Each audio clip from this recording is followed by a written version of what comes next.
மக்களின் பசியாற்றிய லயன்ஸ் 324டி மாவட்டம்.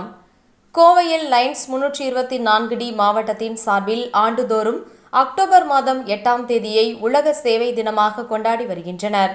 இதனிடையே நடப்பாண்டில் பலதரப்பட்ட மக்களுக்கும் அவர்களுக்கு தேவையான உதவிகள் சென்றடையும் விதமாக சேவை தினத்தை தொடர்ச்சியாக 11 நாட்கள் கொண்டாட முடிவெடுக்கப்பட்டது. அந்த வகையில் அன்னதானம் வழங்குதல், போதைப் பொருட்களுக்கு எதிரான விழிப்புணர்வு பேரணி, 1000 மரக்கன்றுகள் நடுதல், மாணவர்களுக்கு கழிப்பறை கட்டித்தருதல், பசிப்பிணி போக்குதல், கல்லூரிகளில் விழிப்புணர்வு பேரணிகள் நடத்துதல், இரத்த தான முகாம்கள், குளத்தை தூர்வார்தல் உள்ளிட்ட சமூக பணிகளை மேற்கொள்ளவும் முடிவு செய்யப்பட்டது. முதல் நாளான நேற்று கோவை அரசு மருத்துவமனையில் செயல்பட்டு வரும் இருதவியல் துறைக்கு ரூபாய் 15,000 மதிப்புள்ள அலமாரி வழங்கப்பட்டது. இருதவியல் துறை மருத்துவர்களை கௌரவப்படுத்தும் விதமாகவும் அவர்களுக்கு கேடயங்கள் வழங்கப்பட்டன. இதனிடையே இன்று ஏழை மற்றும் ஆதரவற்ற மக்களுக்கு உணவு வழங்கப்பட்டது.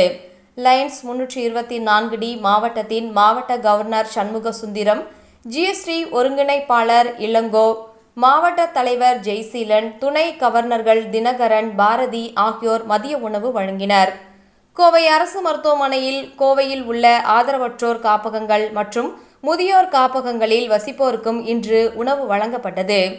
இந்த நிகழ்ச்சியில் லயன்ஸ் 324டி மாவட்ட கேபினட் செயலாளர் ஆனந்த், கேபினட் பொருளாளர் சுரேந்தர் பிள்ளை, மண்டல தலைவர் மணி, நிகழ்ச்சி ஒருங்கிணைப்பாளர்கள் ரமணன், ராதிகா மற்றும் லயன்ஸ் 324 மாவட்ட உறுப்பினர்கள் கலந்து கொண்டனர்.